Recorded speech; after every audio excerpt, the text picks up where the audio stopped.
General സീറ്റിൽ വനിതകൾ മത്സരിക്കുന്നതിനെതിരായ വഖഫ് board അംഗം ഉമർ ഫൈസി മുക്കത്തിന്റെ പരാമർശം തള്ളി എം.എ. ബേബി. സ്ത്രീ തുല്യതയ്ക്ക് നിരക്കാത്ത സമീപനം പാടില്ലാത്തതാണെന്ന് എം.എ. ബേബി. CPM-ന് ഇത്തരം അഭിപ്രായത്തോട് യോജിപ്പില്ലെന്നും എം.എ. ബേബി കൂട്ടിച്ചേർത്തു. നിങ്ങളുടെ വാഹന സ്വപ്നങ്ങൾ യാഥാർത്ഥ്യമാക്കാൻ Kolikkara Honda Chemmanad. Honda authorised main dealer, Chemmanad, Kasaragod. Contact sales 9112 service 9057191191. അദ്ദേഹം ആ പറഞ്ഞതിനോട് യാതൊരു യോജിപ്പും CPIM-നില്ല. ഗവൺമെൻറ്റുമായി ബന്ധപ്പെട്ട് വിവിധ ചുമതലകൾ വഹിക്കാൻ കമ്മിറ്റികളിലും മറ്റു ആളുകൾ നിയോഗിക്കുമ്പോൾ ആ ചുമതലകൾ നിർവഹിക്കാൻ അനുയോജ്യരും ചില വിഭാഗങ്ങൾക്ക് അവിടെ പ്രാതിനിധ്യം കൊടുക്കേണ്ടതുണ്ട്. അതെല്ലാം പരിഗണിച്ചിട്ട് വളരെ വിശാലമായ ഒരു സമീപനമാണ് LDF ഗവൺമെൻറ് പിന്തുടരുന്നത്.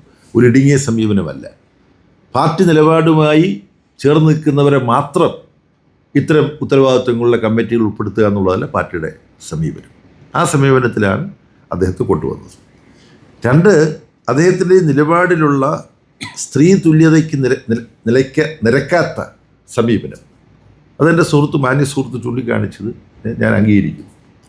പക്ഷേ ഈ സ്ത്രീ തുല്യത എന്നുള്ള ബോധം നമ്മുടെ സമൂഹത്തിൽ തന്നെ ഇല്ല. കേരള സമൂഹത്തിലില്ല, ഇന്ത്യൻ സമൂഹത്തിലില്ല, ലോക സമൂഹത്തിലില്ല.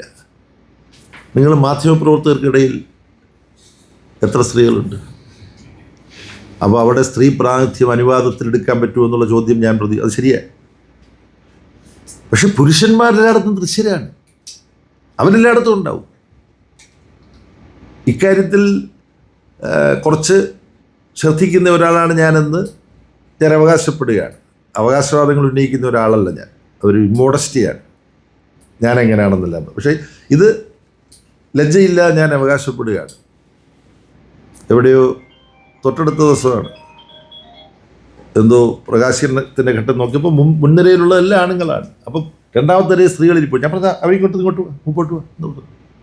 എപ്പോഴും ഞാൻ ശ്രദ്ധിക്കാറുള്ളതാണ്. നിങ്ങളത് ശ്രദ്ധിച്ചിട്ടുണ്ടോ എന്ന് എനിക്കറിഞ്ഞൂടാ.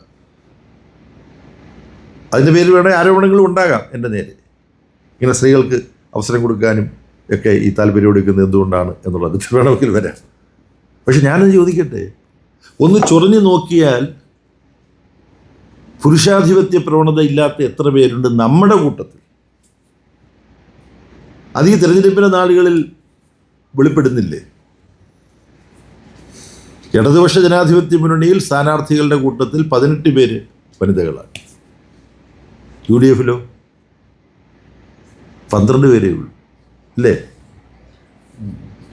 ഇത്രയും പറഞ്ഞു കഴിഞ്ഞിട്ട് 18 പോരായിരുന്നു LDF-ൽ. അതാണ് എൻ്റെ അഭിപ്രായം.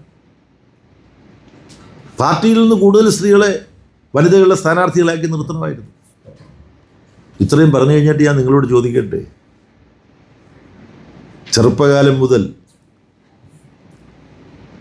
സംഘടനാ രാഷ്ട്രീയ പ്രവർത്തനങ്ങളിലും സമരങ്ങളിലും പങ്കെടുത്ത് ബ്ലോക്ക് പഞ്ചായത്തിൻ്റെ നേതൃത്വത്തിൽ വന്ന് മുനിസിപ്പാലിറ്റിയുടെ ചെയർപേഴ്സണൊക്കെ ആയ ഒരു വ്യക്തി ഈ തെരഞ്ഞെടുപ്പിൽ CPIM-ൻ്റെ സ്ഥാനാർത്ഥിയായി വന്നപ്പോൾ എല്ലാവരും കൂടെ ചേർന്ന് ആ വനിതാ പോരാളിയായ സ്ത്രീ സഖാവിനെ ഒരാളിൻ്റെ ഭാര്യയായിട്ടങ്ങ് വെട്ടിച്ചുരുക്കി. ഇത് നടന്നില്ലേ കേരളത്തിൽ? ഇപ്പോൾ നടന്നുകൊണ്ടിരിക്കുകയില്ലേ? എന്നാൽ വേറെ ചില പ്രവണതയുണ്ട്. ഒരാൾ മരിച്ചു പോവുകയോ മറ്റ് അസൗകര്യങ്ങൾ ഉണ്ടാവുകയോ ചെയ്യുമ്പം ഉടനെ അതുവരെ പൊതുപ്രവർത്തന രംഗത്തൊന്നും കണികണുക പോലും ചെയ്തിട്ടില്ലാത്ത വ്യക്തിയെ ഉയർത്തിക്കൊണ്ടുവന്ന് ഇന്നയാളിൻ്റെ ഭാര്യ, അല്ലെങ്കിൽ ഇന്നയാളുടെ സഹോദരി, ഇന്നയാളുടെ മകൾ എന്ന് പറഞ്ഞുകൊണ്ട് നിർത്തുന്ന ഒരു പ്രവണതയുണ്ട്. പക്ഷെ അവിടെ ഞാൻ പറയും, അങ്ങനെയെങ്കിലും ചില സ്ത്രീകൾ വരുന്നുണ്ടല്ലോ പൊതുരംഗത്തേക്കെന്നേ ഞാൻ പറയുള്ളൂ. അപ്പം ഞാനൊരാളെ ഉദ്ദേശിച്ചിട്ടല്ല. എന്തായാലും അങ്ങനെയുള്ള കാറ്റഗറിയിൽ ഇപ്പോൾ തന്നെ ഒന്നിൽ കൂടുതൽ ആളുകൾ കേരളത്തിലുണ്ട് എന്നേ ഞാൻ പറയുന്നുള്ളൂ. വേറൊരാളെ ഞാൻ പറയുന്നു. അപ്പം ഞാൻ അവസാനം പറഞ്ഞത് എന്താ, അത് സുഹൃത്ത് കേട്ടില്ല. അങ്ങനെയാണെങ്കിൽ പോലും സ്ത്രീകൾ പൊതുരംഗത്തേക്ക് വന്നാൽ അതിനെ സ്വാഗതം ചെയ്യുന്നയാളാണ് ഞാൻ. കാരണം അത്രമാത്രം സ്ത്രീകൾ അദൃശ്യരായിക്കൊണ്ടിരിക്കുന്നു നമ്മുടെ സമൂഹത്തിൽ. അപ്പോൾ അതിനെതിരായി നമുക്ക് കൂട്ടായിട്ട് പ്രവർത്തിക്കാം.